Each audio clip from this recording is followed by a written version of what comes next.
Hello, ladies and gentlemen, solving using the quadratic formula, okay?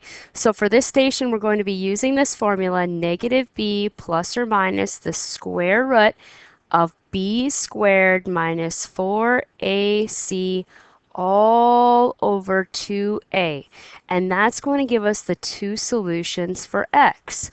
Okay, so let's use this formula. Yes, we're going to have to deal with simplifying some square roots along the way and using our calculator, so it's always good to verify that you're getting the same answers, okay?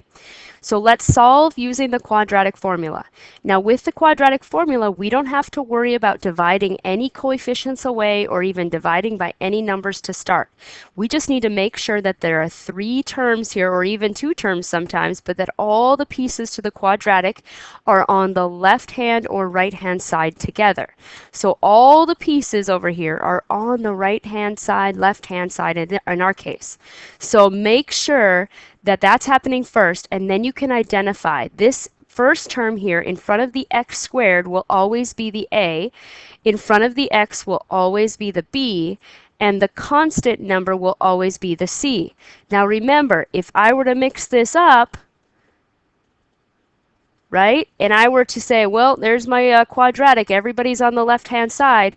True, you can still see that this would be the a because it has an x squared with him. This would be the b because that's the x term, and this would be the c because that's the constant, okay? So keep that in mind. In our case, we have them all lined up here ready to go. So the quadratic formula says you're going to take negative of the b plus or minus the square root of b squared minus 4ac all over 2a. So let's start with negative of the b.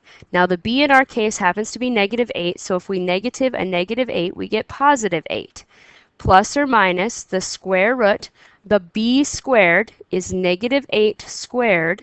Be careful that you put parentheses around that if you're going to type this in your calculator, okay?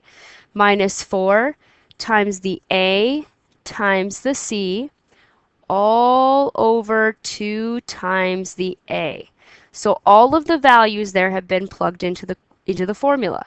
Now I'm going to leave the 8 plus or minus alone, and even the square root sign is going to stay. But now we're going to calculate what all of this is right here. So negative 8 squared is 64. So if you want to write that part, you certainly can. And then you would have minus 4 times 4 times 1 would be 16. So we'd have 64 minus 16, which would give me 50 as my value in the square root. Again, we've talked about how you can type that all into your calculator. Just be careful when you do so, okay? Make sure that you take negative 8 times itself in parentheses and then put your subtract sign and all of those values. All right, so we have 8 plus or minus the square root of 50 over the bottom is still 2 times 4, which is 8. Now, before we simplify any sort of fraction, we need to first deal with this square root of 50. So the square root of 50 can be broken apart using the perfect square, 25. 25 times 2 makes 50. So my answer so far would be 8 plus or minus, and now I have a square root of 25, which is 5, a square root of 2, which I can't figure out, right, because it's not a perfect square, over 8. Now, can I simplify all of these things? Can I take it one step further? Now, if I look at all these values here, right here, leaving the square root alone, is there a number I can divide out of 8, 5, and 8 all the same number, right? I have to divide all the same number out of all three of those. Can I divide them all by 2, by 3, by 5? No. So I would just leave my answer as 8 plus or minus 5 square roots of 2 over 8.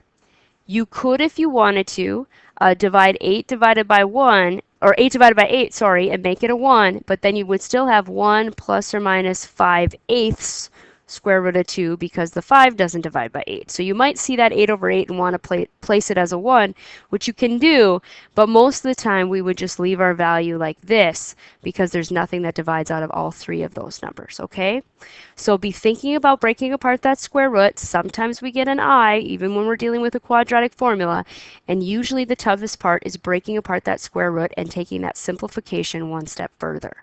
Okay, so watch out on your answers today. Again, I want to thank you, and I'll see you later, Sabers. Kincaid out.